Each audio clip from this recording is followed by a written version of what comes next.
we're live. And Yes, Amy yes. has joined us already. Welcome, welcome. I Welcome. am Rosemary DeSena from Life is a Poem, and I'm here with Gon Vass from eXis. And we are going to talk today about his novel that he is releasing on Kickstarter as we speak. Yeah, that's right. Do you want to introduce yourself a little, Gon? Oh, sure. Yeah, yeah. Well, my name is Gombas. I'm the author of eXis. I do management consulting into my day-to-day life, but I also love to write stories. So I started writing eXis a long time ago, but I started putting it on Substack like 4 months ago. So yeah, that's me. I live in New York though. Peruvian, but living in New York. And so you started this as a teenager, right? Yes, yes. It was in a literature class in my high school in Peru. And I remember that the assignment was kind of like anchoring memories, you know? And I remember that I wrote about the smell after the rain, you know? Like how is like the wet earth smelling. Mm-hmm. And for me, that idea was related also to life, to start, you know, to put water on a seed on the earth, and that's how it all begins as a memory, you know. Mm-hmm. Yeah. And so so I wrote when I was a teenager, but I have pushed, I hadn't I haven't resurrected any of those things. What made you did you continuously work on it, or did you just realize Yeah, one I day you wanted to? continued. Like I studied cine, you know, cinema. I don't know how to say it in English, but at the end of my career, I changed it to marketing because I thought that Peruvian industry is not that huge. So I thought that probably I will go better with marketing. But until I didn't so I didn't finish cine, but until that I was like creating characters, stories, and it was also related to my history, you know. I have a very like eclectic life. I would say that I live in the city in Lima, but also have family up north in Peru, like near the Ecuador, where things are more like mystical, you know, like shamanical. I would say, like uh, my grandpa, it's not a shaman, but he's very related to rocks, like Peruvian rocks, to the animals in the farm. So Mhm, I saw things that I feel, oh wow, this is not like the day-to-day life of my friends in Lima, you know, in the city.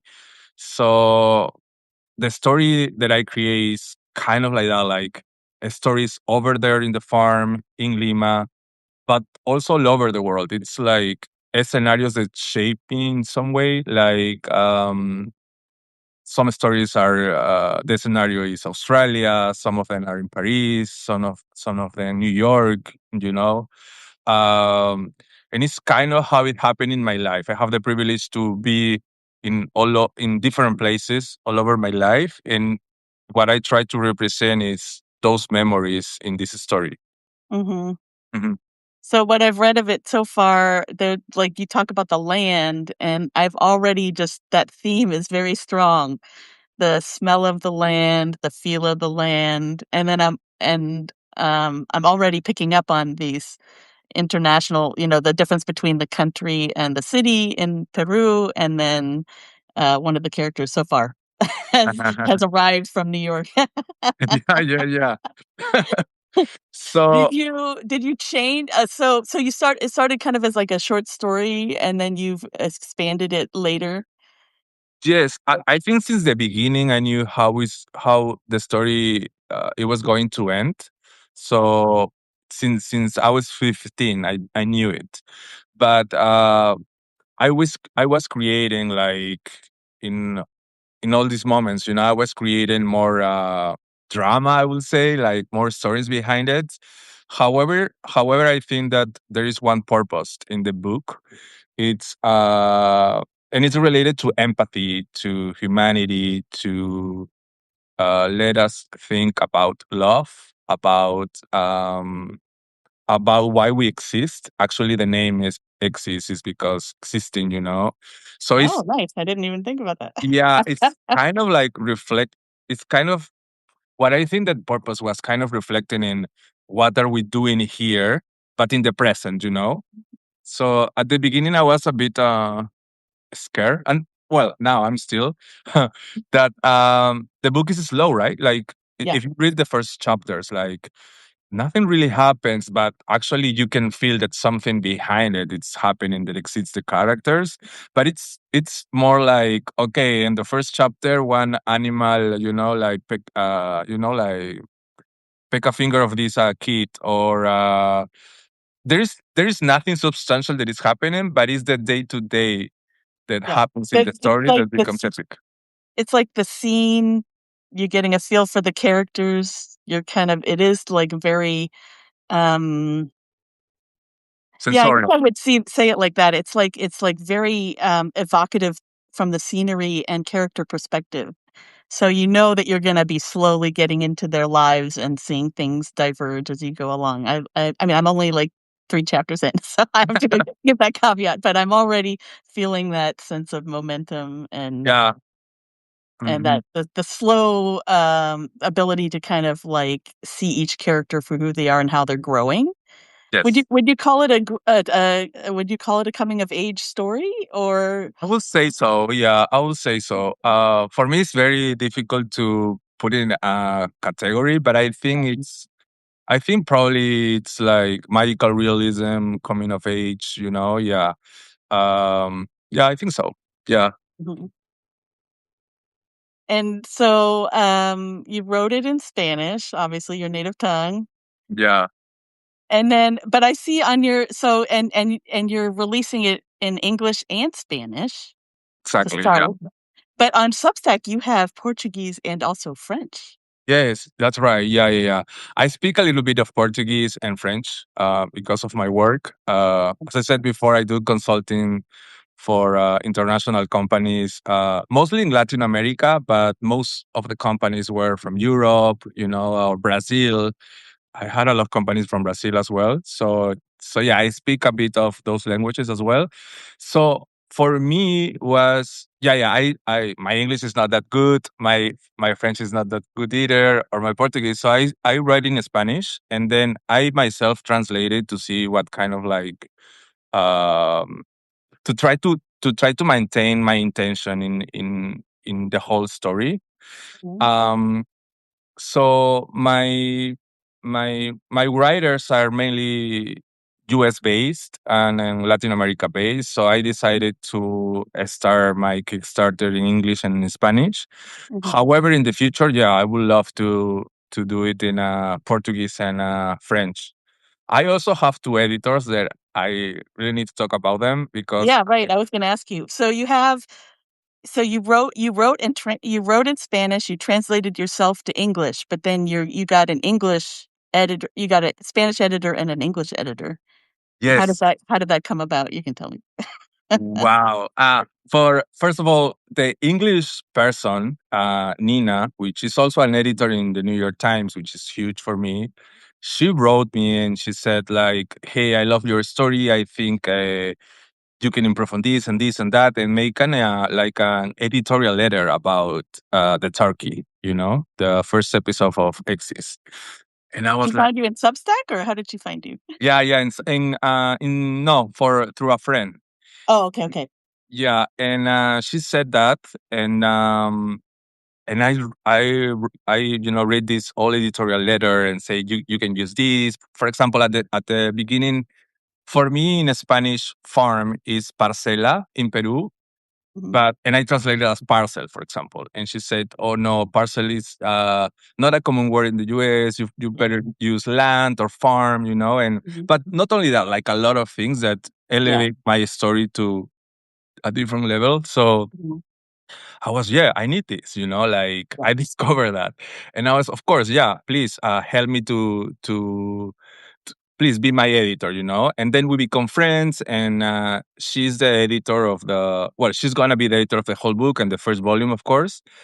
And then because I have that such a good editor it was very difficult for me to find a person in Spanish, to be honest. It was very, Oh, you very got the difficult. English first? Yeah, I got Oh, the English interesting. first.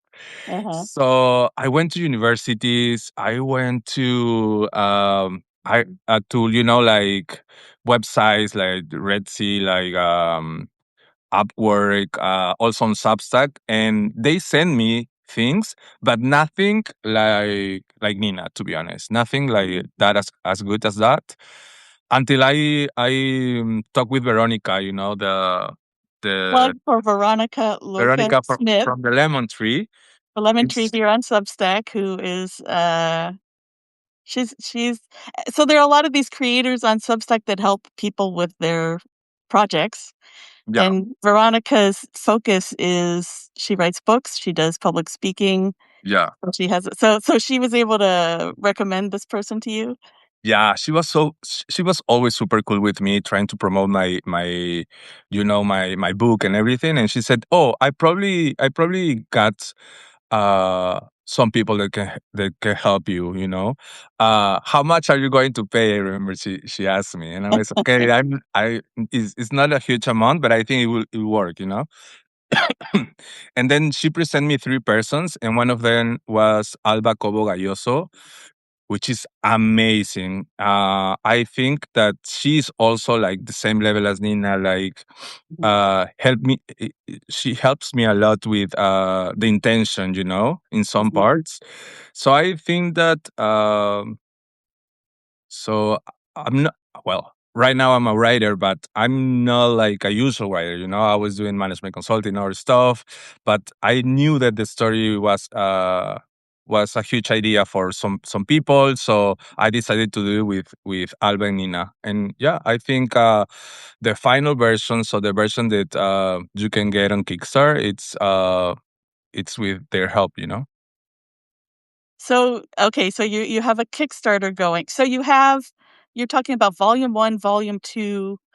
How big is this? So are you putting out part of it now and part of it later, or Yes. Oh, So right now, like the first book, I think it will have 12 parts, but okay. some parts are more like tiny than others.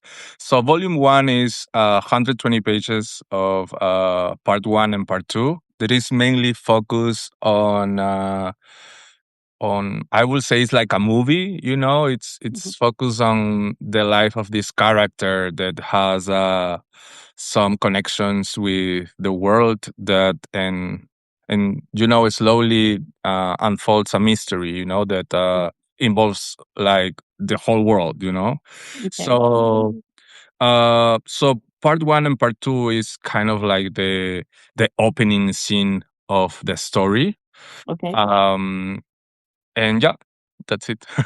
But that's what you're publishing now on Kickstarter. Yes, and Okay, it's okay. yeah, it's like 14 episodes, Mhm, some that I put on Kickstarter. That is part one and part two, and each episode, each chapter, it's like scene, that I'm creating. Also, I will have to say that the story is creating to be cinematographic. Uh, mhm, I was telling you the story behind it, but so I was doing my master in Columbia University here in mhm, New York, and one of my clients is a producer in this huge streaming company, and he received the story and he said, "Oh, this has potential, but you need some traction. mhm, So why don't you put your story on Substack?"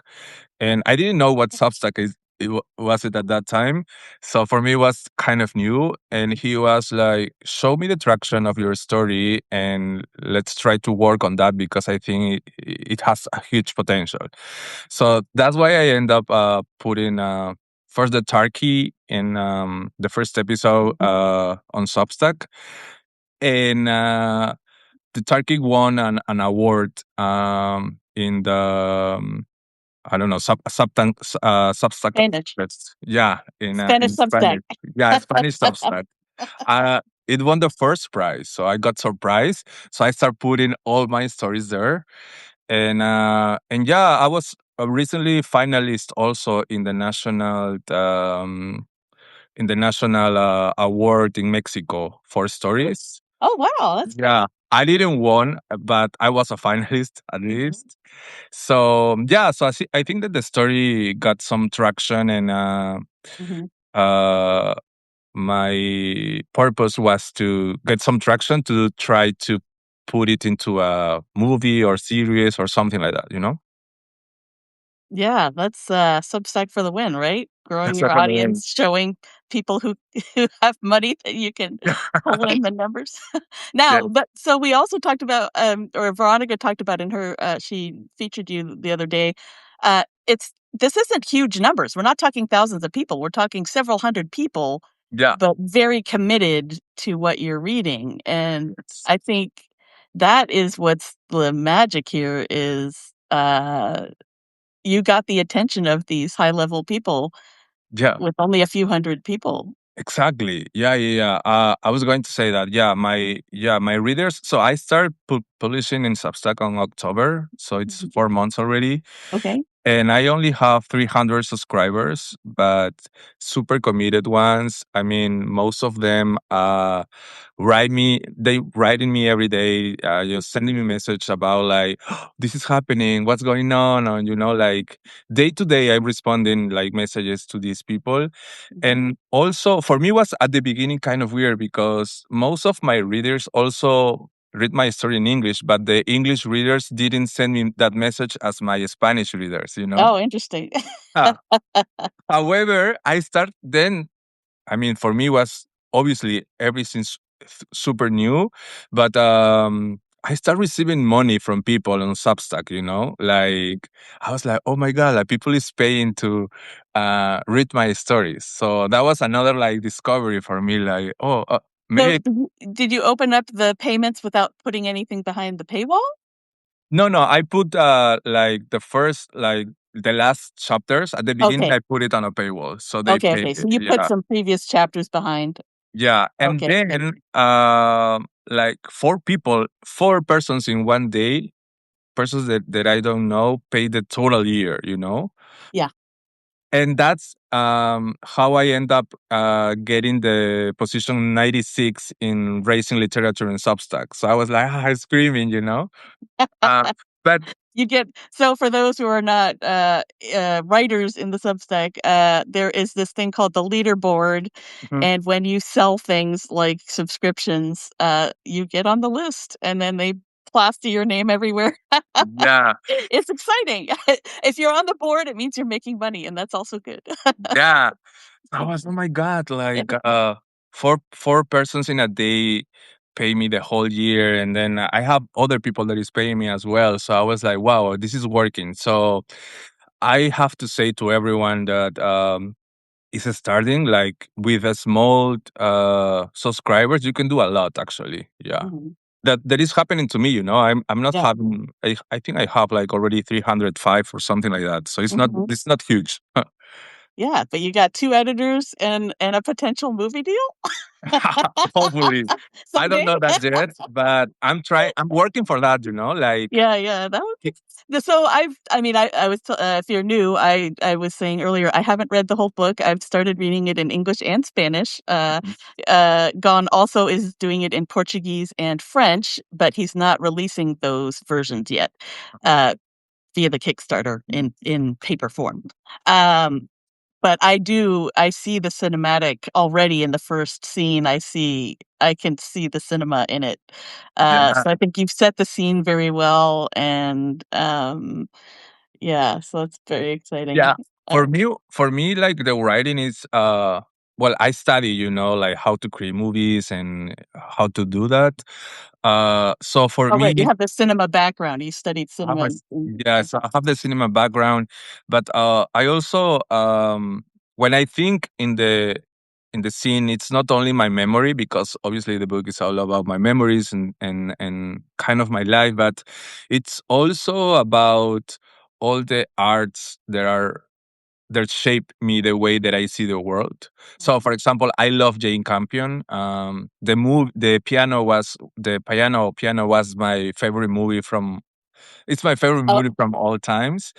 And for example, the turkey. the episode, it's anchoring in those scenes. I can you can feel it's not the same story, but you can feel, for example, the cut in the finger as she receive it in the movie, the rain when that happens. So when I create a story, I not only create in my memory, I'm trying to see what sounds is happening, like the birds, the rain, or the soundtrack behind, Right. and what references also, right? Like, Mhm. I don't know, for example, in the mangoes, like the conversation is very like leak later, like before sunrise conversation. So I think eXis is also like yeah, references all of my artists that I really love. So I'm putting Mhm. a lot of things in every scene. Is that probably because is that probably because succeeds some of the stories, right? Because the turkey is about, having a problem with this domestic animal, but it's also waking up. It's also music behind. It's very immersive. Mhm. Hmm. So are these so I think like the serialization on Substack of novels, I know several people who are doing it in different ways. I found that each episode, like you have it set up, you the turkeys, the bees, you have Yeah. different scenes. Hmm. I found it actually pretty, even though you don't know the beginning and the end, I found it pretty evocative to just go into that one scene and, Exactly. and read it. But you, but but you weren't setting it. Were you setting it up like that because you weren't thinking about Substack when you wrote it? No, no, no. But yeah, I think since the beginning was like that. Was Right. a scene. I remember that. Yeah, the beginning was the smell of the smell of the earth after the rain. But what does that mean, right?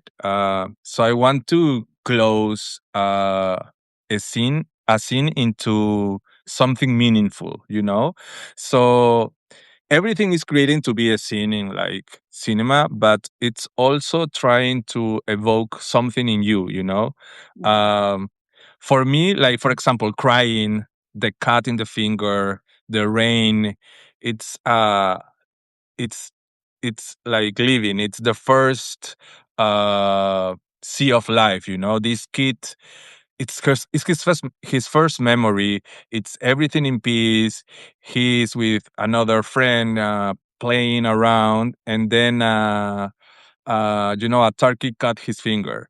It's kind of what happened to us in real life. Is mhm, when we're born, we cry. It's I try to create that relation with, or connection with the characters and us, and it's also anchored in like international, I don't know how to say it, but in like collective memories, right? Like okay, mhm, 9/11, like the pandemic, or like the political march, or I don't know, things that connect us all as humanity. So things like that are going to happen in the story, but not only huge as collective memory, but also the small ones, day-to-day, like yeah, the day-to-day, like good conversations, like watching a movie, like I don't know, like flirting with someone. So yeah, it's about the day-to-day life story. Yeah. mhm. So the music, so in the Substack, you mentioned a soundtrack. Yeah. You have music that goes along already that kinda goes along with what you're reading, or Ye- yes, yes. So for some of the music, actually, I have the permission to do it. To use as a references. Most of the Peruvian music. But yeah. So I imagine. So yes. So there are some songs that are connected to what I'm writing, and that it's also giving us a message, right? In the Turkey, for example, La Fuerza del Corazón, which means the strong of the heart. It kind of shapes what the story is about, right? And it's behind a scenes, but it's telling something to the main character, like waking up. You need to use the fears of your heart to live, to be in this world, so yeah, so every song that I put, it has a meaning. So for me, some of them are like literally, uh, you can see the lyric, like the sentence of the song, but some of them you have to discover it. It's kind of like I'm putting some like seeds on it, so you can see which song is, and you can like relate it But to you're it. you're putting the songs in the Substack article is what you're Yes, sharing. You're sharing the yes, songs. it's Okay. there. So there is one post that is called the music in eXis, so you Okay. can check it on there, and you can see in which chapter is related that song. Some songs I didn't put it. It's like a discovery, but Okay. most of them are on this post, and also in I put it in as an additional content in my Kickstarter launch. Oh, okay. Let's talk about the Kickstarter. Yeah. So, what for me, the Kickstarter was like, well, the goal was to see if I really have some traction with my audience, Mhm. Um, so I'm a MBA, so I have all the numbers behind. You know your I know how to statistics. do a business plan. So for me, the most important thing was, oh, okay, I do have a community that wants to buy my book. So I did a small survey, and around 40 people answered me that they really want the book, and so I started Kickstarter creating that, focusing on them, why they want to read, why they like it most about. So there is a lot of additional content that came into this book that are for them, for the people that actually read my stories every day. Reread.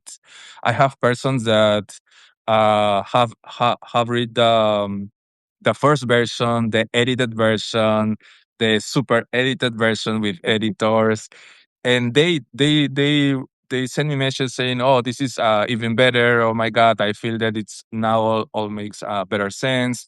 So the Kickstarter campaign, I launched it like a week ago. So there is also 6 more days left, 6 days left to finish the campaign. On the first day, I was super excited because I got 55% funded. Now it's getting slower, but I think it's the the how Kickstarter works. The Okay. first day it's always the huge numbers, and then on the last day it went They up try to again. push it again. Yeah. Yeah. Uh-huh. So right now I already funded 85% of the project, so I'm almost there.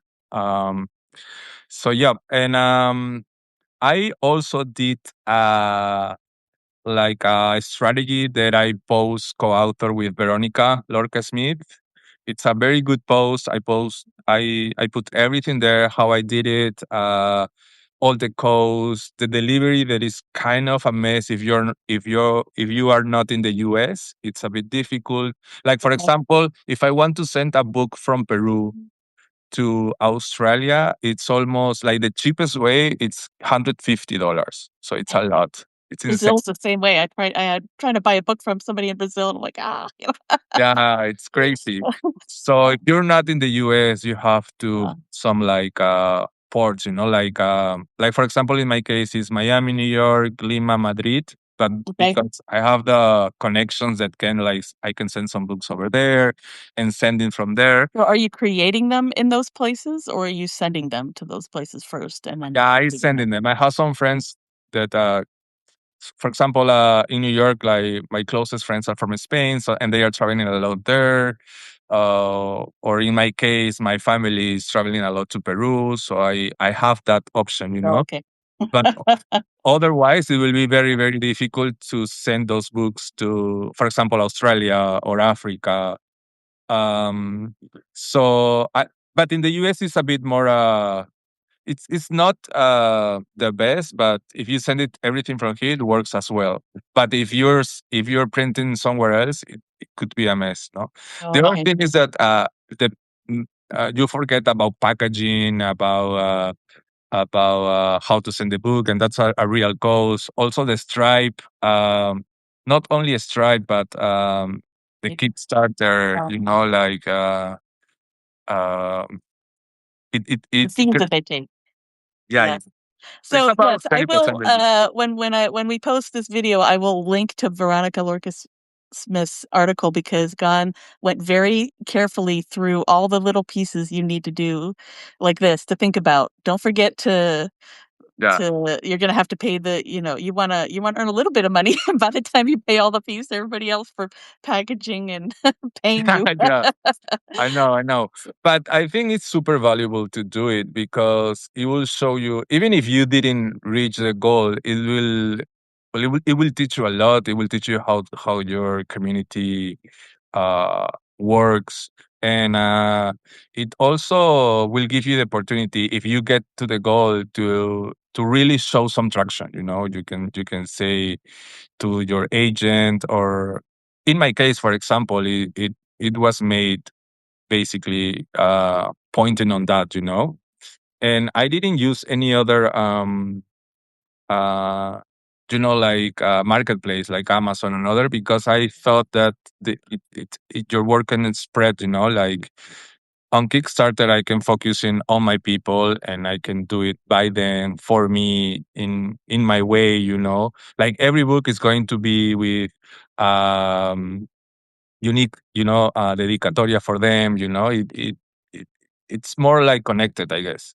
So that's why I choose it. So yeah, you have quite a bit coming with the book. So what's your package? What are people getting? We have 85%. We need to get First, first of all, I get a Peruvian. It's not a perfume. It's more like a smell that Okay. that this is a new thing that it will get you with the book. It's a car that smell wet earth. You know. Oh, okay. So every boot it will come with that, and with and with a red how do you say in English, a red pabilo, like hilo, a red like Oh, rope, little rope right, right. that I don't know if you see, but in all of my art that it was made by this huge artist Alonso Arimana Carpio. It's a Peruvian artist that actually I met in the main square in historic center of Lima. Oh, Um, he's the one that painted all of my designs. And what I was going to say, and all my paintings, you see there is like a little red line in all of them, you know. And in also in the stories, there is something related to the red line as well, like the cut on the finger, like, you know, the sacrifice of the lamb. And so I want to put that also in the book. So you will find a little red rope in the book. So you have three options. I have to put it as simple for my fans. So you have the digital options. You can get it in PDF or EPUB. Then you can get the actual book. That is only the book with a little rope and a message from me. And then you have like the deluxe one, which you can get two posters with are made by this Peruvian artist. You can get a bookmark and what else? And Substack. You can get a Substack subscription as well, so you can oh see yeah, my episodes uh, in advantage. You know, like yeah. So yeah, yeah. Sign. Yeah, you get your annual subscription taken care of, yeah, and a paper book in the mail. and yeah, exactly, exactly. For only $50, so it's not that bad. Yeah, yeah. Yeah, Collector edition. So how many you're planning? You have it's a limited edition. yeah, it's Mm. only 50 Okay. copies. So yeah, it's a very reduced. So I think right now I there is like 20 left. So yeah, you can go and get it in Kickstarter. Yeah. I'll put a link to his we'll link people. Yeah. We got one more week, right? Yeah, one more week until March 5, you know? Okay. Yeah. Yeah, yeah, yeah. Yeah. But yeah, So I want to go back, okay, because I'm studying Spanish. Some of my people here know. Um, and we talked earlier about how you wrote it in your native tongue, Spanish, and then but you translate so you translated it, and then you got these editors to kind of help you with the all the little details about cultural differences or the wording that we don't use in different places. But did you find um how is I'm actually for me, because I'm trying to translate my own poetry, and it's yeah, been a difficult but adventurous yeah. adventure. Oh. Uh, but I need a lot of so, was it fun for you, or were you just like, "Oh, no, I don't know what's going on?" No, uh, it wasn't fun when I was doing it by myself because, well, in Spanish it was. In English was more difficult because if I don't ask friends like, "Hey, I want to put this," but I'm not going to be asking friends like, "I want to put this. Should I put this or that?" You know.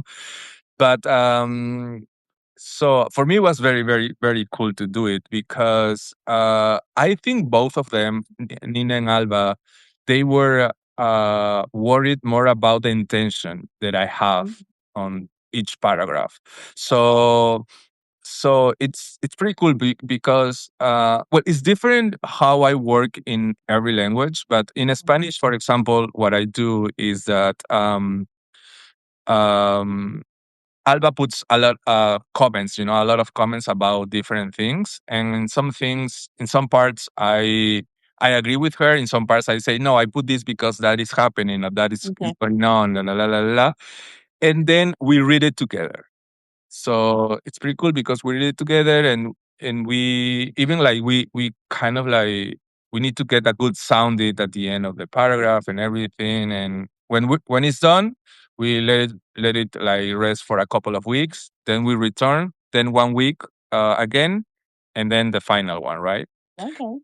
And then on the English version, because it's already translated by me that I have a lot of errors, to be honest. Like, it's more about this word, you can change it for this one, or this is happening, mejor use this one, or you better this phrasing, or we're going to change to this phrasing because means that.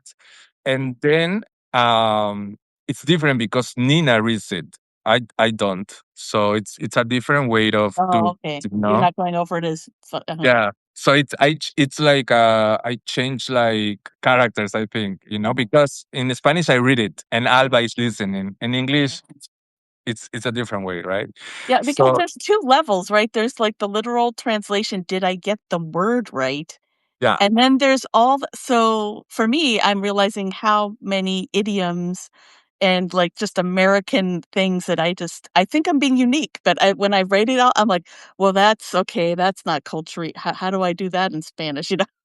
yeah, yeah, And so I realize how very and then you don't like, for me, okay, I don't wanna take away my Americanness, right? It's where I'm writing from, I can't really take that away, but how do I translate that into the other language where it's gonna yeah. be, either an image that makes sense for the culture or, that kind of thing. I think Uh, because English is not my original language, like it's obviously that I will get some errors, and I have to embrace that. So I have to do it because I think that my budget doesn't include a translator, to be honest. Like, I prefer to do it myself. you But learn a lot, right? yeah, but I also will say that Tina was the best editor that I could have because she she's like yeah, she's like checking those two parts, you know, Mhm. like the intention, the edition, but also, hey, this word is not like we're not gonna use it because blah blah blah or whatever, you know. So I think I Are got there lucky. things that are, like, really Peruvian that you're just like, "Hey, this is like this Yeah, has to" actually, some of them, she was like, don't translate this. Like, other Okay. editors will tell you, you should translate this, but don't translate it because this make your book more unique. So you let it as that, you know? So she's very, I think, connected with the story at that level, you know? Like, you have to maintain some Peruvian stuff because otherwise the story wouldn't like feel Peruvian. Right.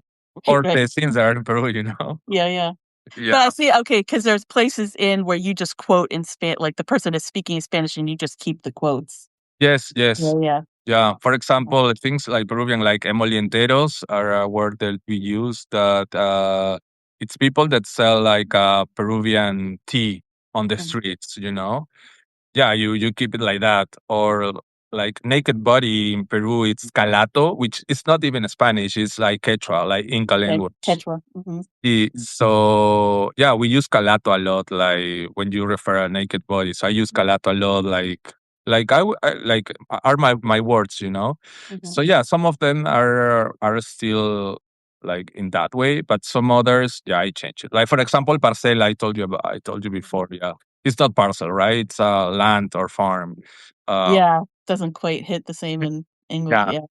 yeah, but Um, for me, even so, even in Peru, like people call it ranch, you know. okay. Um, but for me, it was always parcela. I don't know why my family use it as that.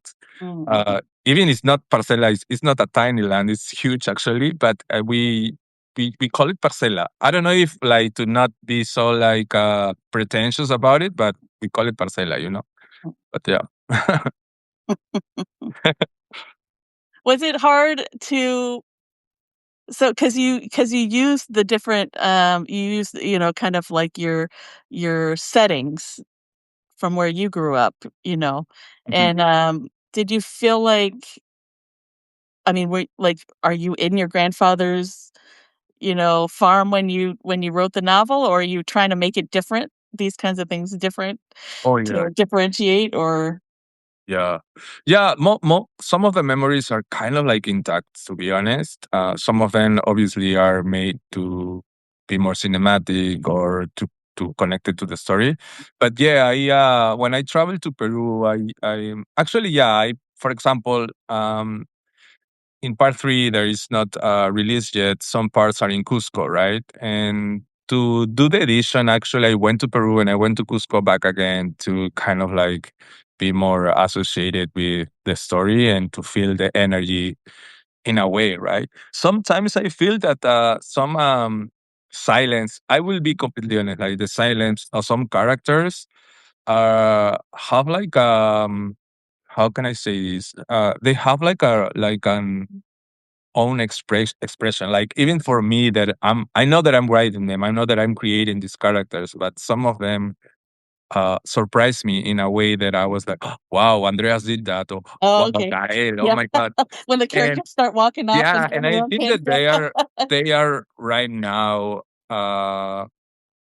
running their story in a way. I mean, I think I wouldn't say that I'm channeling something because it's not like that, but I will say that in some ways, the energy that is related this book, it's happening by itself in some way. I don't know how to explain it. I created everything, but I think that some of the characters uh, have their own purpose or I don't know, goals. Oh, and I like that part. That's I haven't. I'm a poetry person, so like I would love to get back into fiction again, but I haven't gotten to that place yet where it's like, oh, this character just walked off and did something that. Yeah, yeah. But It's for me, it's like for me, I worry, and I haven't published any short fiction. Um, but the things that I think about when I'm trying it is, uh, how can I different? Like, I have my memories that just differentiate. It's not an autobiography, right? This is fiction, but you exactly. have to use what you know to kind of get in there. So at some point, I start thinking, gosh, is this too Yeah, close to what I yeah, Well, yeah. also things changed, like, I'm doing memoir, and like you said, you have to get like you did your research project, you had to go back home and walk around and be like, "Oh, does this how does this feel now versus when I was a kid," or whatever. Right. That's very interesting to me. I've done a couple of short memoir pieces where I'm like, "Oh, I have to actually research." Yeah, yeah. I was 5 Actually, years old when this happened, but was this store actually there on the corner or whatever, you know? yeah, yeah. Because people can Google things now. Yeah, of course, of course. And also I want to be how can I say this? I want to um yeah, I mean, I'm talking about some stuff that are like cultural Peruvian, important, ceremonies or beliefs, you know. So I want to be very respectful with that. So, for example, I remember that the episode and the chapter, the rooster, with happened with a real rooster. It happened to me in real life. Like my grandparent cleaned my soul with a sword, and then with a pail or something with rocks, you know. And that is Oh, probably that because I found that very interesting. I mean, I read that little piece, but uh that was very okay, go ahead, sorry. yeah, yeah. It's It's very very, like it was a very interesting image to me and very specific. yeah, But, yeah. And it's something that really happens. And if I think now, it's like why my grandpa was with a sword and with these rocks doing this, you know. And it's a very like traditional Peruvian in north of Peru, you know. North of Peru, I think, is the most like antique culture. I think it's Moche. So they have these what's the rituals ritual again? It's a sword and rocks and or rods, and there is a they call it vara. It's like a branch, but mhm, very very soft. So first is the sword. So the sword cuts things like because suppose you're connected with other lives or with other spirits or something. So this the sword cuts those connections so you can live properly here, you know. It's not that you're connected, but you have to cut some stuff to like be present or something. And then the branch, I think, is like is wood, so take the bad energy out of you. And the rocks are kind of like the good spirits that are going to help you to construct things, you know. But yeah, I have to do a research about it. Like, what is this about? Because I'm putting it in my book, right? Like, yeah. which rocks are my grandpa using? Why is doing this to me? You know, I was a little kid. I didn't understand anything, right? So yeah, so I try to like try. I'm trying to be respectful with those beliefs and Mhm, the culture. Mhm. mhm. Insane, right? Yeah, That's a lot, that's cool, yeah, especially if you don't know why it's like you know the tradition, but you don't know why. yeah, yeah, yeah. But What is going so on, he right? didn't sit you down and explain it to you? Yeah, yeah, yeah. Also, in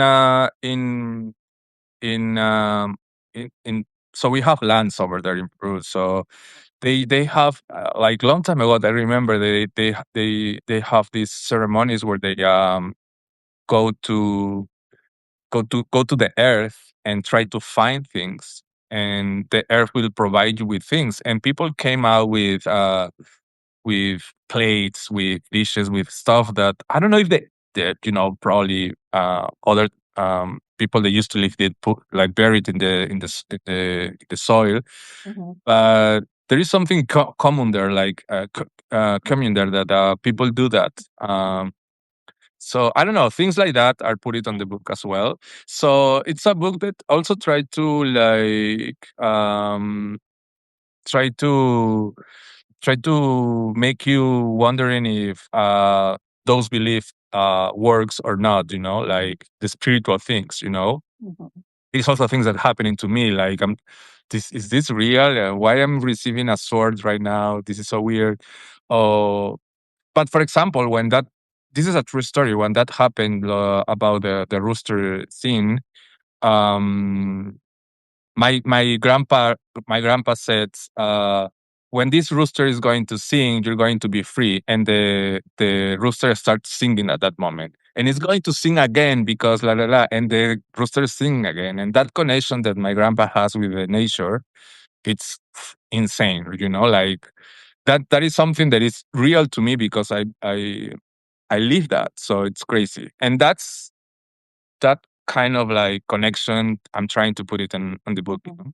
Mhm. Now, interesting for me because being raised as a Christian, the Yeah. first thing so he talks about the rooster crowing 3 times, and the first thing I thought of was the Bible, Yeah. where the rooster's gonna crow 3 times before Jesus is taken Yeah. up. Yeah. And so, it was Crazy. oh, that's so interesting to see that that was actually, Yeah, yeah, A completely different context. a completely different context, but it works. And my grandpa is very Catholic as well, so Okay. it's this kind of like weird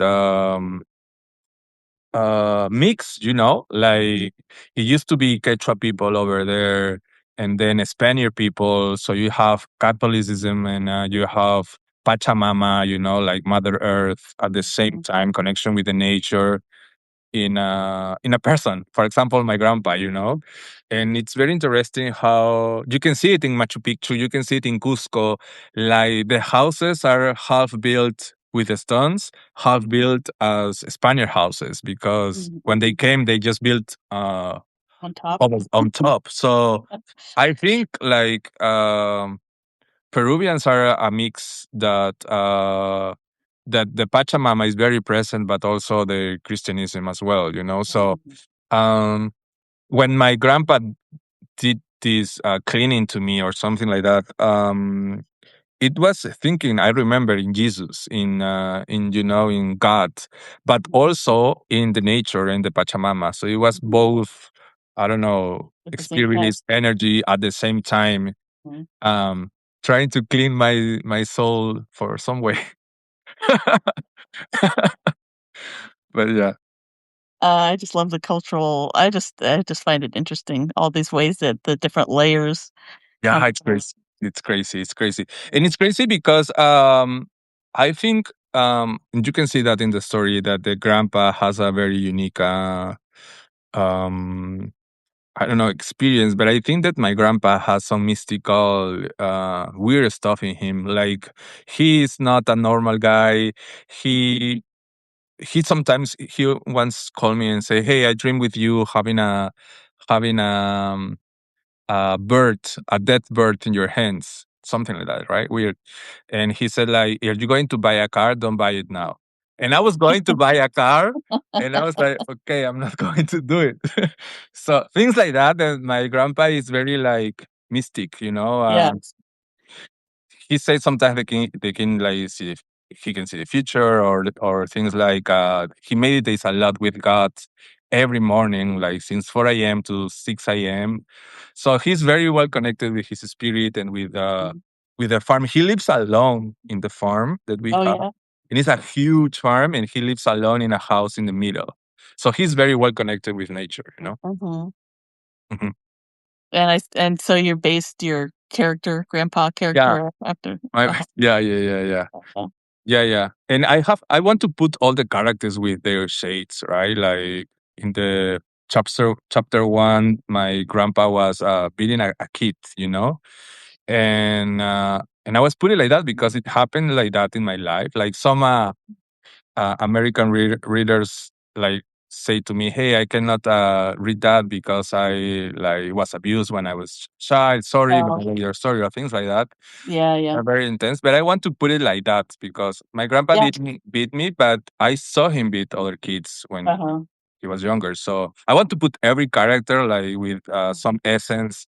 So Gael is scary about things. Like Adriana is sad. Like the grandpa could be mean with some kids. I don't. I want to put every character in front with all of that. Mhm. Yeah, it's like yeah, I did find that interesting. I noticed that even when you in the scene in the beginning with between the Gail and Tres. Andreas. Yeah, that it's like but that's how life is, right? We're not treated the same, you know? Ah, yeah, Even yeah, if your yeah. parents love you, even if you have parents that love you, you're just everybody's a little different relationship, a little different whatever, and Yeah, so I immediately was like, "Okay, I saw that." That was kind of powerful to me.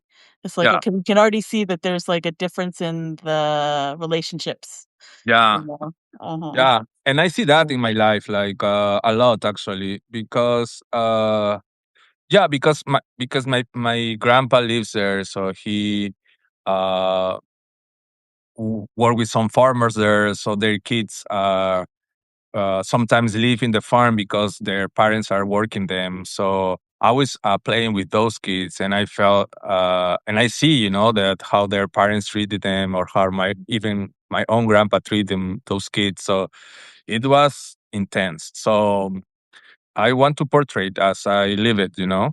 Mhm. Mm, yeah, Nice.